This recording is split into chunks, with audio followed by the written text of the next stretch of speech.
You miss 100% of the shots you never take. Wayne Gretzky, Michael Scott.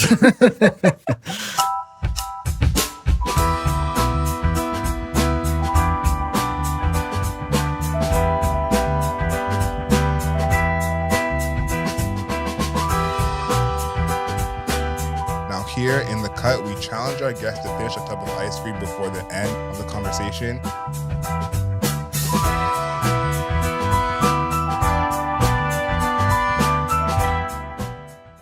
Good morning, good afternoon, good evening, and good night. My name is Adriel Smiley, aka AdrielSmiley.com, aka Adriel Smiley Official, aka The Godfather. We are here in The Cut with, this is your second time, I think, on the show? Second in person. Second. One was... This is rare to have two in person. Yeah. Oh, really? Yeah. Nice. Yeah. We've done a lot over Zoom. Alex Bent is in the building. Welcome to the show. Thank you for having me. Shout out to The Emptiness as well. In The Cut, we ask our guests to finish a tub of ice cream before the end of the conversation. Now, all of our ice cream for season 3 is brought to us by Eva's Chimneys on Bloor in Toronto. Talk about the flavor that you chose. And obviously, we know you live your life by certain standards. Got to have it in peak condition. Tell us about your chances. Yeah, I like it a lot. It's I don't know, I picked the vegan chocolate almond, I believe. Yeah. And chocolate's cool. I like almonds, and I was like, I don't want to upset my stomach, so I'm gonna get something vegan. I think that was Unless smart. I misread that. I don't know. No. That was smart. Yeah. A lot of people don't do the vegan because they're worried about the taste. So tell us, is the taste like adequate? Like, what's it like? Yeah, it's definitely lives up to my standards. It's I don't know. I feel like when it's like vegan chocolate, it's almost like, I don't know. It's like there's like a drierness to it, Okay. but the chocolate taste is more like intense. I guess. But Richer. Yeah. I guess that's the word. No, I like that because I think with the dairy, you could have your tummy twerking. I had my own battle with dairy last week. I had some rum and raisin ice cream. Oh no, that's my favorite flavor. Really? It wasn't worth it. It wasn't worth it. Next time I went out, I had sorbet because ice cream up one against Angel for sure. Yeah, it's usually how it plays out for me. Yeah. I guess I want to start with this new album you have coming out. Now, tell me about the single. Like, what was the choice in making that the single? From me seeing the film and hearing all the songs from there, what was the choice of the single that you chose? Because I feel like you had probably 6 or 7 singles you could have chosen. And what was the reason for that? For So Holy? Is that So Holy. I don't know. I think like I kind of, whenever I'm making something, I always get it in my head right away. I'm like, oh, this one I want to put out first or something. And I guess that's kind of one of them. And as we were finishing them, I don't know. It just kind of felt like the one I was the most excited about too. Okay. And I guess I kind of like, because the video doesn't really represent what's in the film. Like, it's pretty low key. And I kind of just liked that was like maybe a punk move. I don't know, just being not in the video. Yeah. Having it be like a single shot thing. But yeah, I don't know. Just kind of like at this point trying to keep it interesting, because we've been working on this for like 4 years. So it's been a minute. It's been a minute. Yeah. Did you always have the idea of the whole Jesus thing the whole time, or did that grow as you made more of the songs? I don't know. I mean, kind of. Like, I guess I had like the title first in a way. Like, I was so the title was first. I guess. I mean, like, I don't know. I was going through a phase of like just writing down like titles for things, and like I would always make like fake track lists and stuff. And so I don't know. I liked the title, and I kind of liked what it meant to me. And then I guess I kind of wrote the title track shortly thereafter. And then I don't know. I guess so. It was like the title first, then the title track, and then so I kind of all fell into place, I suppose, after. And like some of the film stuff is kind of we're leading into it like hard as a joke. But yeah, so I don't know. It's been like subconsciously there the whole time, I suppose. But obviously this title's hurting a lot of people's feelings. Jesus issues. What does that title mean to you? Like, where did that come from? What's your background with that? Because you said the title is almost more offensive than anything actually on the album. So Yeah, where did I that guess. come from where you feel so strongly about that title? Yeah, I don't know. I mean, I guess I just kind of like, to me, I've always like grown up idolizing certain like celebrities and like whatever, or just like musicians or artists I look up to or whatever. And even like my parents, like looking up to them. I was never much of like a religious person growing up. I had friends that were and stuff, but I feel like even just in the last 4 years, like, not that I've like met any of my heroes necessarily, but like just seeing the human side of everybody, and even just with COVID, like kind of humbling everybody all at once. It was kind of like, oh, like shit, this person's like going through the same thing as me, and like not handling it well. Like I'm handling it better than them or something. And so I don't know, it just kind of almost like, to me, that time put everything kind of into perspective of like my issues with like just idol worship, where it's like, well, I just look up to people so much that if they ever like were to let me down or do something, it's just like such an intense blow, or would be. Yeah. So I don't know. It's not so much like a knock at like religion or anything. It's really like, if anything, it's almost like a pro-religion statement, I guess. So it sounds like you're having a place where you're not idolizing people as much. Yeah, I think, I mean, not that it's necessarily or was a problem, I guess, but it's, I don't know. That was just kind of how I always would base my decisions. And I feel like, not that I'm a religious person or whatever, but I get why like people have gods, because it's like this being that you can't interact with. Yeah. I mean, not really, at least directly. And they can't disappoint you. Exactly. Yeah. And it's like the story's written and you know exactly what happened, and you're like, oh yeah, well he wouldn't do that or she wouldn't do that. And so I don't know. So it's kind of just more like a realization of that, I guess. But I feel like that must feel good to have that kind of, I don't say freedom from idols in a sense, because I think that is a big part of everyone's development as an adult, is like your relationship with your idols or idolization. And like that's broken down for everyone differently. Like for me, luckily when I was in school, I met some of my idols and like ended up becoming cool with them. Yeah. Where thank God they didn't disappoint me, like knock on wood, where I was like, this guy is whack. Yeah. But I also, again, they felt way more human. Yeah. Just from the simple things of like them trying to be like, oh, like, where do you like to eat? Like this, the talks we're having, it's very, very simple, very basic. Yeah. But it was like, oh, like they also have car troubles. They also want to get pizza at 3 a.m. You know what I mean? So I feel like that must be a whole freeing feeling to not have that in a sense. Yeah, I guess it's kind of like I've always been kind of like an anxious person, I guess. And like, so like even doing music stuff in general is like, doesn't make sense in a way. Cause I'm like, I was even saying, I was playing a show a couple weeks ago and I was saying, basically like, I don't even know why I do this, cause I'll get like nervous, which is like, whatever, that's part of it. And then I'll play the show and then I'll get like hounded by people that I don't want to talk to afterwards. Like not against anybody that is there, but it's like usually I'm like the person that's like, I just kind of want to chill. Yeah. And anyone that actually wants to, that I want to talk to, knows not to talk to me after. Yeah. Anyways, but I do like performing, but it's just one of those things of like, what a problem to have. Yeah. It's like, I perform and then I kill it. And everyone wants to talk to me. Yeah, it's a first world problem, I think. Yeah, just too popular. But I get it, because those are two different things. It's like we love the interaction on stage, but off the stage, it's a whole different ball game. I want to talk a lot about the film, the movie you put together with the album. There's so much funny parts in it, and I don't know if people are like expecting it to be as funny, because I don't know how many like music related stuff like that is as funny as it is. Yeah. But you had some great scenes in the classrooms. Nice. Talk about the classroom scenes, because though I feel like those really like kind of put everything together. That's good. I feel like I'm still like getting feedback on it, and like, because we even finished this whole thing like the week of the initial premiere in Saskatoon, and it was, well, of course, so it was almost like being in the theater was kind of like I hope people like this and I hope people get it.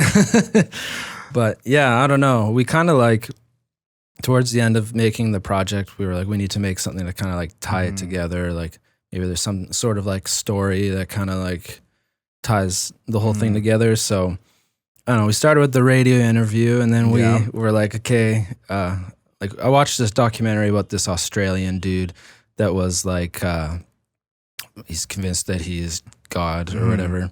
And I was like, cool, I'm just going to do that. So, yeah, I don't know. We just kind of went from there. Like, it started with the radio thing, and then we're like, oh, let's do like a classroom thing. Yeah. And like everything's like improvised, and like we cut it down because some of the stuff I said was like. Well, I want to see those deleted scenes so bad. Yeah, maybe I'll share a few, but they're like, a few of them, I'm just like, man, like, just knowing my parents are going to be in the audience, I'm like, I don't think I can live with this. But yeah, I don't know. We kind of just like were winging it at that point. We just were like, let's just try to make it feel like Jackass almost without. Yeah, like, okay, I can see that. Yeah. There's a part that you have in the classroom where your character is like, I don't want to say breaking down, but he's like having a moment, and then he goes, I'm a fraud, is what I would say. Yeah. If I wasn't Jesus, something like that. Talk about that part. I thought that was so funny. I don't know. I don't have any real insight, I guess, but yeah, I mean, I was just kind of improvising at that point, and it was just kind of like, we're like, okay, now we have to get to this like breakdown part. So I was like, okay, I'll just rant about everything this character is like going through, and then, yeah, I don't know. And then I just said I'm a fraud, and I was like, how am I gonna get out of this? It was like cool seeing it in real time because there's at least the shots where you were in it. You see everyone else's reactions for sure, but you were kind of like reacting to what you just said at the moment. Yeah, I'm like, you're like, I'm a fraud, is what I would say. Yeah, I thought that was so good. I thought it was so good. Sweet. It really gave cult leader who's like winging it. That's the energy it gave. So I like that a lot. I'm a great actor. You had this. I don't know you had some of the song names in the film, but this song I think is called "This Is What You Wanted." Oh, Cancer, yeah. Cancer, okay, yeah. This is what you want.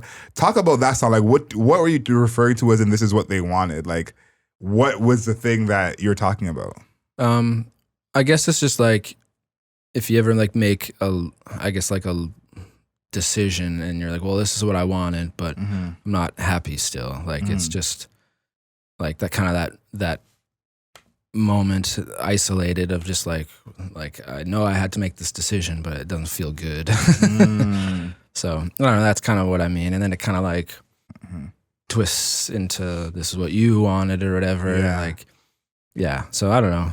It can mean a variety of different things, but that was my question because I wasn't sure if it was in the film like your decision or someone else's decision in terms of this is what you wanted. But I can see what you mean as it fits both of like you made the decision, you're not happy with it, but this is what it is. And then you had a part where there's a big robe with a lot of blood thrown on it. Oh yeah. Yeah, talk about that. Well, my girlfriend was very instrumental in that scene or whatever. She made the balloons with the fake blood, but Arts and crafts. Yeah. Well, I don't. She's an artist, so it's more on less on the craft side. Less on the craft, more on the arts. Yeah, but yeah, I don't know. I guess like in a way, like that one's supposed to be kind of like foreshadowing, like the like killing of gods sort of thing, or just like the idol worship thing fading away. And yeah, so I guess that's mainly it. Like, yeah, it felt like the end of something. Like I wasn't sure, but like it feels like the end. Yeah. Of something. Yeah. I thought that was an interesting one. You had a screening already. You're gonna have a screening tomorrow here in Toronto. Talk about that first screening. You mentioned it before, like nerve wracking and especially like you know, leading up into the date. But just talk about what that screening was like and you know what that felt like. Yeah. I don't know. I mean, I knew I wanted to do a series of like premieres or screenings.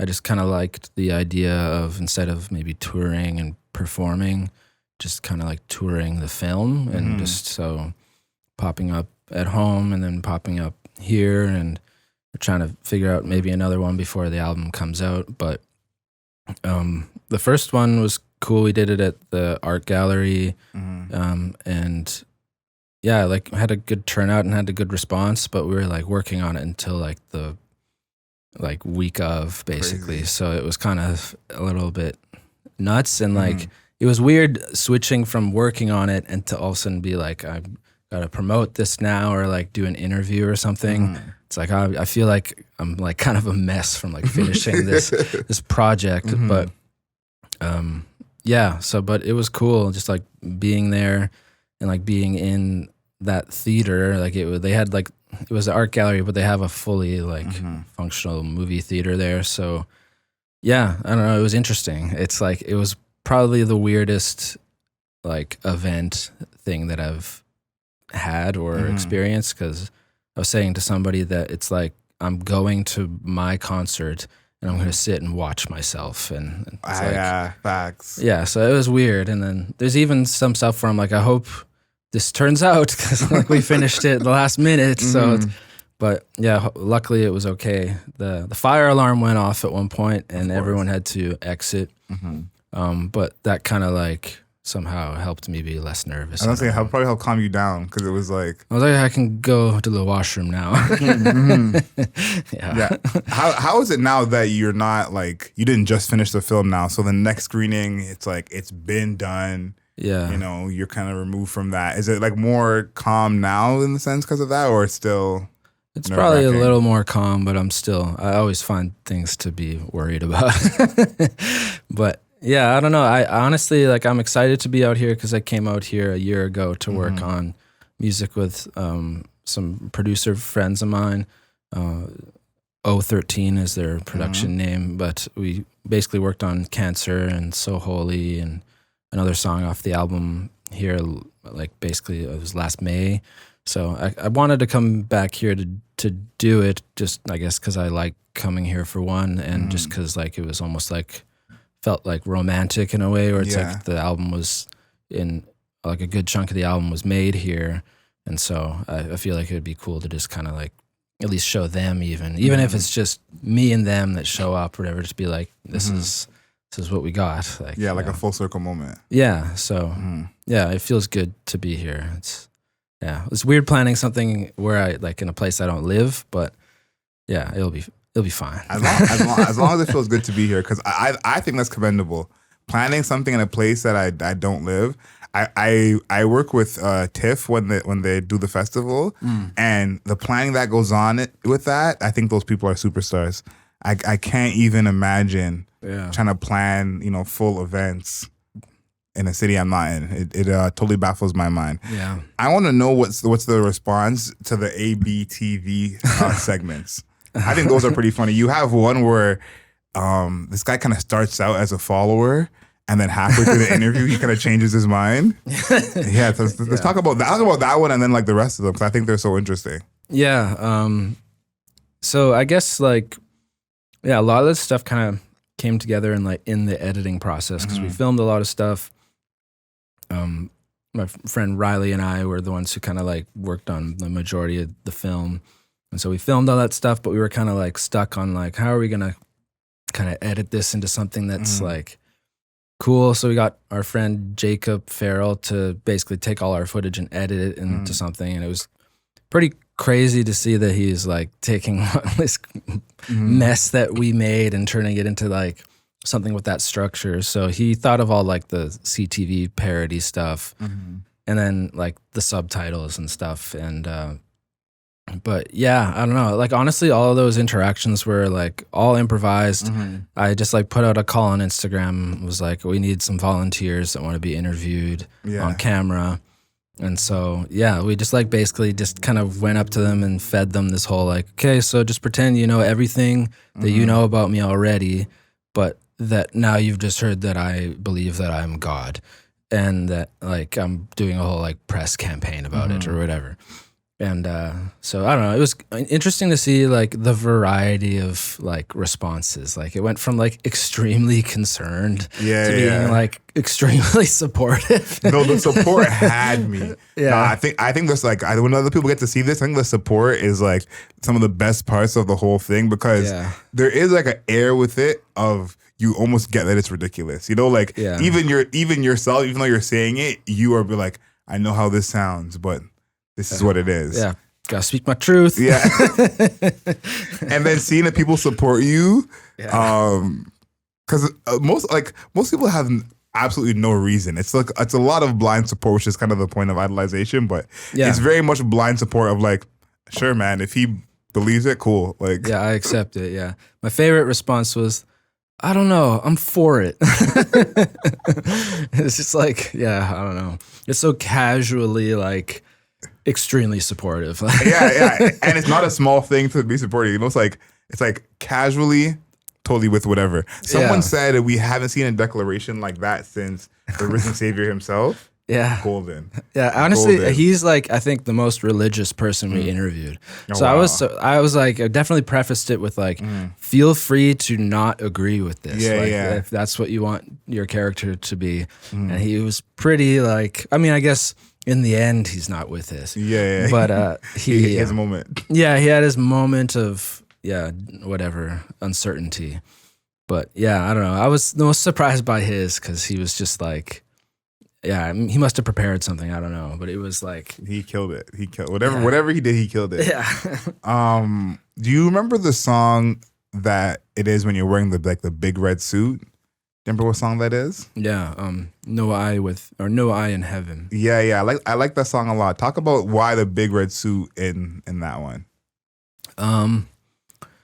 Well, I guess I originally bought that suit for like a music video that I did like 7 years ago or something. The Vanilla Blue video. Throwback. And I'll throwback Thursday for you guys.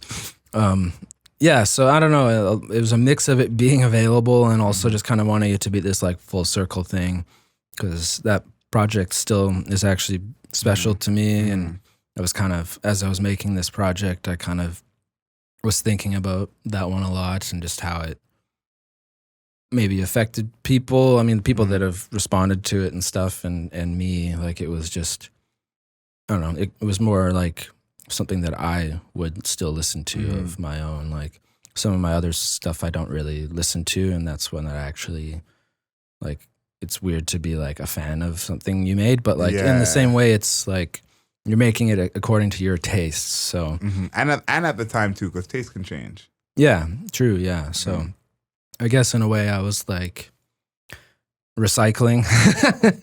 Just a suit. Yeah, but I felt like it's not like I was aware of that, so it was more just kind of like paying homage to like that version of me, I guess. How do you feel about that time now? Because I think, first of all, it's rare to hear an artist kind of like love their own music going back all the time. I feel like artists grow out of their music faster than fans do. Yeah. But talk about that time, because I feel like that music can still stand out. Like it doesn't sound dated. It doesn't sound like it's of a much lesser quality. Sweet. So how do you feel about it? Like when you look back, you said you like it the most out of a lot of your music, but in terms of like the actual quality of music that you made, how do you feel about it compared to what you're doing now? I don't know. Like I guess like that project specifically, I just felt like it was at a time where I was like really just expressing myself through the music, and like there's things going on in my life that maybe I didn't feel like I could talk about, so I would somehow try to get it out in the songs. And I don't know, it was, I guess, a project that I spent a long time on. And then the following like Baby album and other stuff, I like, not to shit on my own discography, but I'm just like, I don't really relate to it anymore, because at that point I was trying to capture, like I was having fun, like had met a new group of friends, a new like collective and stuff, and wanted to kind of, I guess in a way, like encourage everybody by seeing like going, I want to use this energy and turn it into this kind of like more upbeat kind of album and just have fun producing it and stuff. And there's definitely things on the album that I like and that are, I don't know, still important to me and stuff. But I guess I've always just felt most connected with music that I guess just on an emotional level, like just. I was about to say the same thing. I'm like that Vanilla Blue era is way more emotional than the Baby era. I feel like this is probably more of a in between because I think you're more saying something here and like kind of like making a statement, but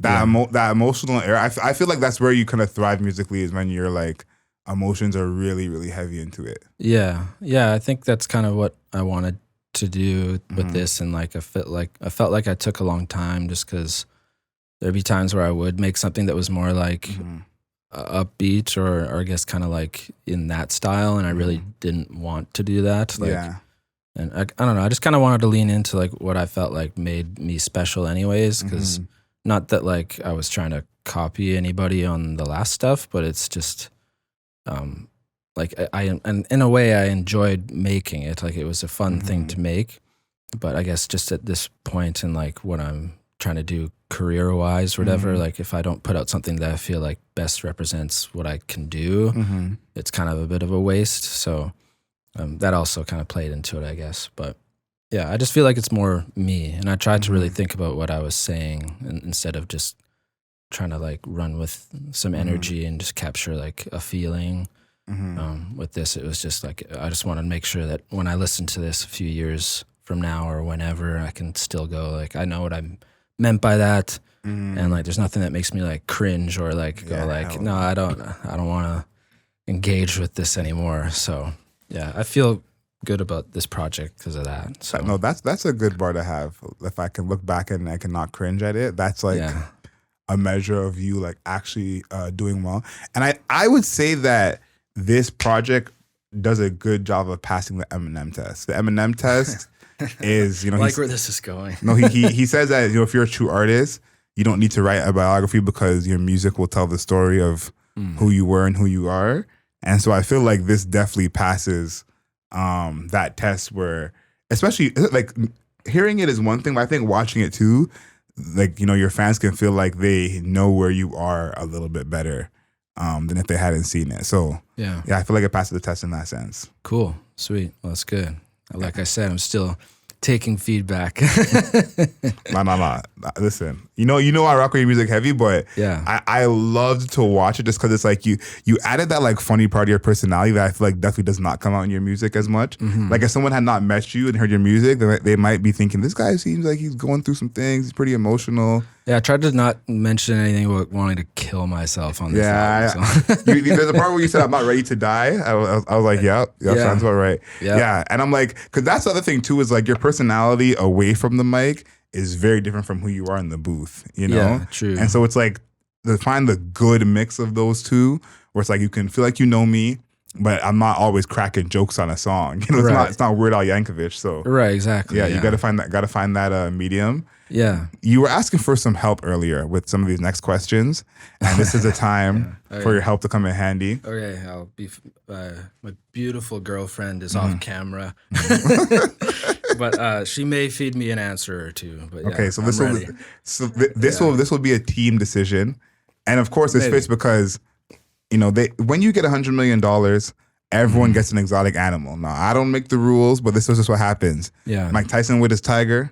Justin Bieber with his monkey, right? Michael Jackson with his monkey. So when you get your $100 million, what exotic animal are you going to be adding into your life?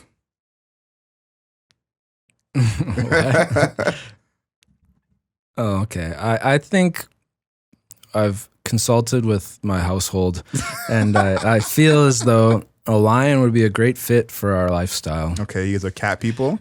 No, we're not actually. We're both allergic. And yeah, so okay, cat's out of the bag. listen. There are different kinds of self-harm. Yeah, some people just like to get a cat and die from it. Did you guys watch Tiger King? I haven't. Yeah, she has. Yeah, you have. Yeah. So in Tiger King with the tigers, there are some moments where he's kind of like cuddling with them and almost like it's like, you know, domesticated cat. And for a split second, I was with him and I said, having a lion or a tiger wouldn't be the worst thing in the world. Yeah. For those moments, because you got to think about cuddling with a cat. They're not usually as big. Yeah. Cuddling with a lion, that probably is like the cuddle of the century. Yeah, honestly, it would be pretty nice. I mean, depends. I don't know. It didn't work out well for that guy. I'm aware of it. I know how it ends, I'll say. But yeah, I don't know. I'm more of a dog person, I guess. Like we have a dog. Yeah. And, I've always wanted to get like a German Shepherd dog. Yeah. Like when I have $100 million. That's the time. Yeah. That's the time. Yeah. I feel like there's not a good answer if you're a dog person for this question. I know. Because wolves is almost worse than the lion. Yeah. You know? But it's like here's my thought process, okay? If you are one of those people who you enjoy being the little spoon is just where your heart lies. Okay, yeah. Then the lion is probably for you. Okay. If you're a big spoon person, then maybe a wolf, coyote, fox, something like that may be for you. Fox would be kind of cute, actually. Yeah. I'd be into that. Yeah, I think a fox could be cool. Again, hopefully these animals behave themselves. Exactly. You know, that's it's. We have to socialize them. And make sure it's not a risk. Yeah. Exactly. Give them plenty of space. Yeah. Now they say the top 5 people in your life help you be you. Now your top 5 can be a 2 or it can be a 10. But who are the people in your life who help you be yourself? Well, yeah, my girlfriend is here and doesn't want me to put too much spotlight on her, I don't think so. But she is number 1. We can move on. I don't know. I mean, like, my parents have always been really supportive. I mean, they don't necessarily get it. Like, it's just, I mean, I think at a certain point they did, and it's just gotten weirder now. Yeah, they acknowledge that this project is very weird. So, but they've always been really supportive, and like my grandparents, well, they're not with us anymore, but it's, I don't know, they still, I feel like, affect me, and the album is actually dedicated to them because I know we've always talked in my family about how, because they were musicians, or I guess my grandpa was. And my grandma apparently had good rhythm or something. Apparently. That's what I hear. And so I don't know. It was always just like my parents weren't really artistic or musical or anything. And I feel like it kind of like skipped the generation. Yeah. My grandpa bought my first drum lessons and took me there. And like I used to play on a guitar, like a toy guitar. And like as a kid, I would try to emulate songs by playing like the drums on it too, and just doing stuff like that, just not knowing what I was doing. And I guess he had heard it, and he's like, he actually kind of knows what he's doing with the rhythm there. And so he kind of was the one that got it all started and stuff. So I mean, yeah, I'd say maybe that's the 5. I think that's a big 5 right there. Yeah, I mean, whatever. It's a pretty safe answer, but it's also, yeah, I don't know, like. Well, I think what you did smart about this was you didn't rank them except for one person. Yeah. And so I think that's probably the smartest move you could have made. I agree. Top 2, not 2. Let's see where you're at with this ice cream. I feel like you've done a pretty decent job. I don't know. I'm like maybe half. But okay, that's not bad. Luckily, some of it's melted, so I can drink it in a hurry. Luckily. That's the first time someone said that. Luckily, it's melted, so I can drink it.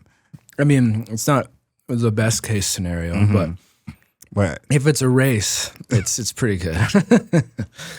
I think you've probably let your standards go today. I know you'd like to get everything in peak condition, but I don't think that this little milkshake you got going on counts as peak condition. It doesn't, but maybe that ties into, just, I don't know, I was trying to think of a motivational quote or something, but can't think of anything.